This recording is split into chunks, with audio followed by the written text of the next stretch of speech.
Alright folks, Rick Wall came back again. As you can see, I've been invaded by Cybermen.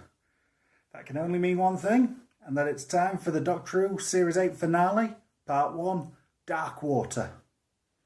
Now, it's not been the best series so far, so the question is, can the Cybermen pull this one out the bag and make it a top-notch series finale? Let's find out. Okay, so there's less actual plot in this. More, set up for next time. And getting your ducks in the row for that. And sorting out what we'd seen previously. But there's still bits to talk about, so let's get to them. First off, Danny dies. Not many times do we get a main character killed in a show like this. Lots of side characters. Millions of side characters. But not main characters. That's a very rare and big deal. And after some persuasion, shall we say, Clara and the Doctor go looking for him in the afterlife, or some such, conceit. But it's not an actual afterlife, it's more life, or a second life, or whatever you want to call it like that. An interesting idea, especially with it being linked to your old body, so that if it burns, you burn. And the Doctor and Clara show up at the tomb, mausoleum, call it what you will. It's a centre for preserving the dead bodies, which are so clearly Cybermen that it's not even funny. If you hadn't seen it in the adverts, there was no way they were keeping that secret. The big reveal, anyone who knew anything about the show could have figured it out. So, not a big problem that, but don't build to a big reveal when you've essentially already told us. And suddenly you've got an invasion of Cybermen heading out into London. And then there's the big revelations of Missy, which I think we'll get to when we talk more about her. I have to say, once again, Peter Capaldi was awesome in this. He is fastly becoming a really good choice for the Doctor.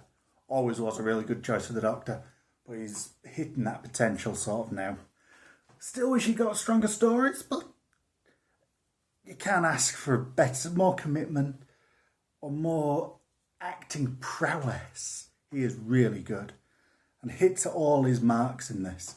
He's funny, with lines like, "I'll hit you with my shoe," and he shows he really cares for Clara, even after she's betrayed him and all that. But only for that split second, he lets his mask drop. Then it's back to the, being heartless, grumpy old man. The one that needs his companion to have the attitude.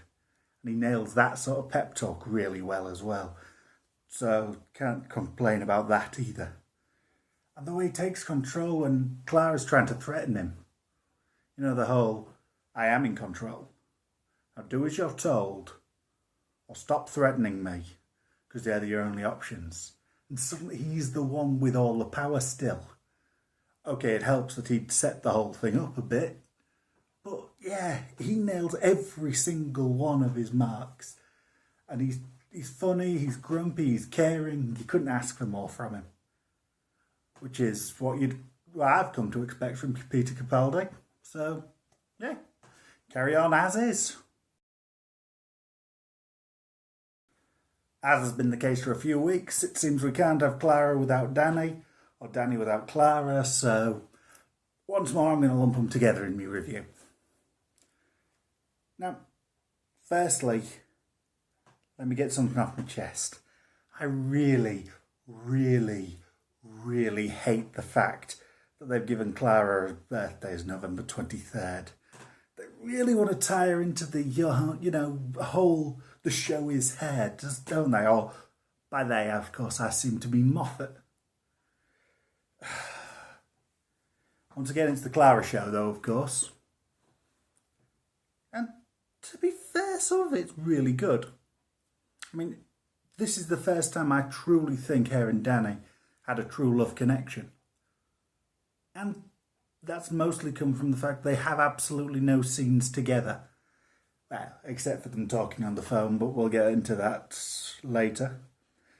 because that was an absolutely daft thing, mostly. The way she grieves, though, that is so realistic. Well, maybe not realistic, but there's truth to it. You can't really ask for more than truth in a performance like that. Personally, I think after she threatened the Doctor like that, she should have been thrown out the TARDIS. And hopefully this story will end with her leaving, because I still don't like the character. But her actions were understandable, so I can sort of give her a bit of a pass. Now, Danny, on the other hand, for the most part, he seems really, really stupid. Okay, firstly, basic safety notice. Do not use your mobile phone. Do not be talking on your phone while trying to cross an incredibly busy street. That's, pretty much asking to be knocked down. And you would have thought he'd have known that. But no, he's the idiot and he walks out in front of a car. So, he's dead. Big deal. Would probably care more if I cared more about the character, but I really struggle to because he's not been written well enough. Well played, but no, nothing he's actually delivered has got me on his side. But we do find out his big secret in this one. That he killed a boy. A young boy. A child. And it broke his heart to kill him. But really we don't get much detail. We really need more context for it before we know absolutely anything. So even that big reveal didn't reveal enough for me. And also, how crap is he with the details? I mean, yeah, okay, I was going out with a girl last year. I remember where I first met her. I remember where we first went on our first date. So, you would have thought he'd be able to remember that if she's, the true love of his life. So, he couldn't come up with anything. I don't get that myself, but hey, what can I say? It's Danny. I've come to expect nothing more from him. Though, we did get more from him. We got his best scene. The fact that he wouldn't let Clara die for him. And he knew the only way was to make her stop believing in him. So he did. That was a touching scene. That has been his best moment throughout. And if we never see him again, that would be a really nice way for him to have ended. Sadly, I do expect to see him next week, but at least we got one good moment from him.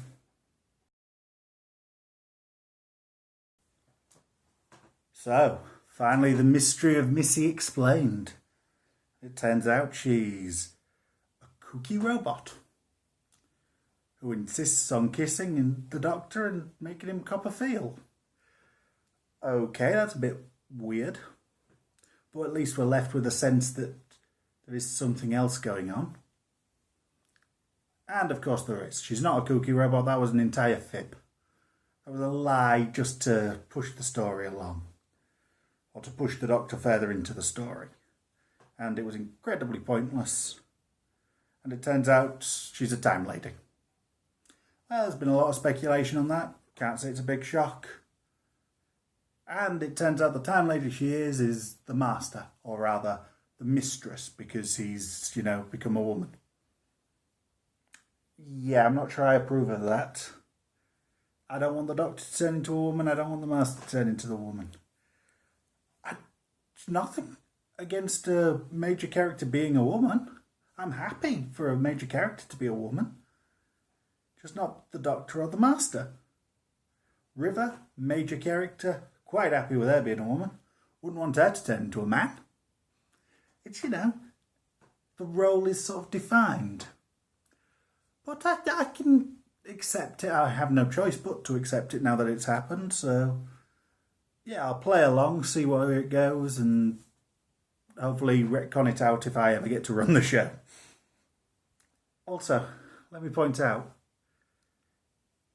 he's being played, or rather she's being played, like the Doctor's Moriarty. Not just the whole Sherlock Holmes thing, but Sherlock's Moriarty. It's that same obsessive faux yeah that's going on there. It really seemed tired. Loved her performance. She was incredibly psychotic. Nailed that absolutely.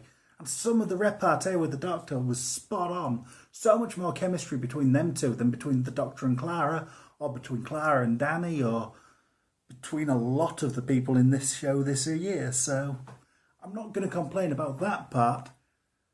I just wish she wasn't the Master and it didn't quite have such a Sherlock feel to it. Maybe that's just... Yeah, not much to say here.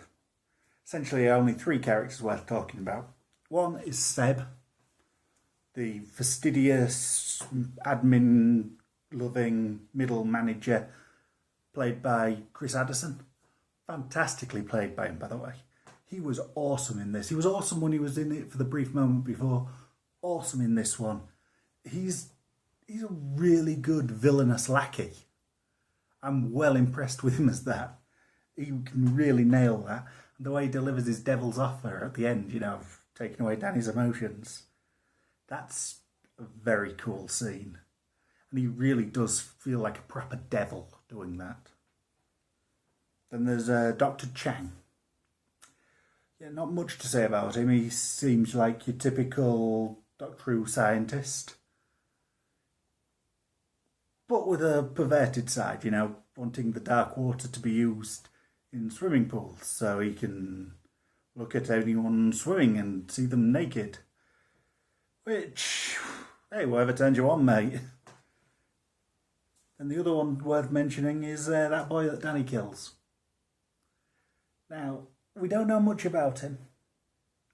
And frankly, the main thing I want to know is, was he real? Oh, yes, I accept that Danny killed him while he was, off fighting his stupid wars, soldier boying. But the one that met him, was he really there? Or was that just, ripped out of Danny's mind to, torment him so he chooses to get rid of his emotions? That would be an interesting way of doing it. I would approve of that. I mean, we didn't get his name, because Danny doesn't know his name. He's silent because Danny never heard him speak. So, was he ever really there? Did he really visit Danny? Now that's an interesting idea. I really hope he was just there to torture him, which might make me very cruel.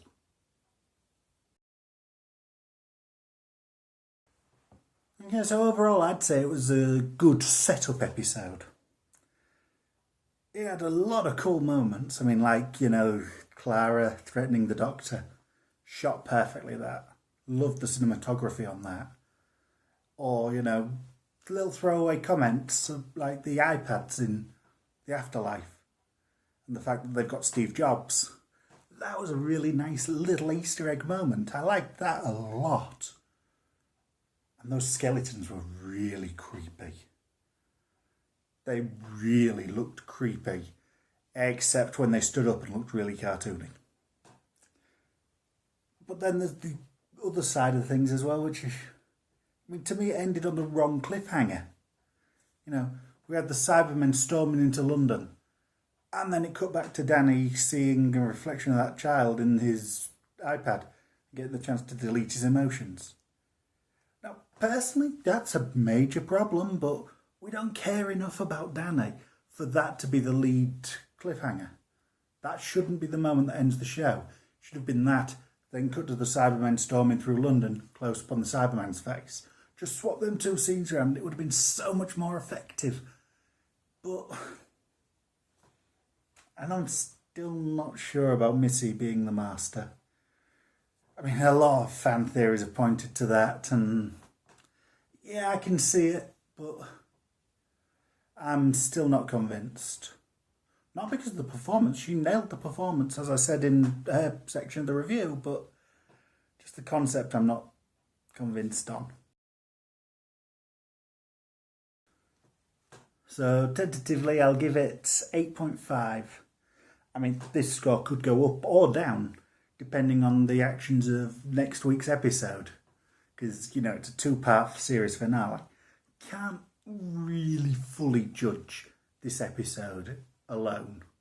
I need to see that one before it gets its full final score. So maybe this is more semi-final score, pending next week, when we'll know a lot more. Till then, see you later.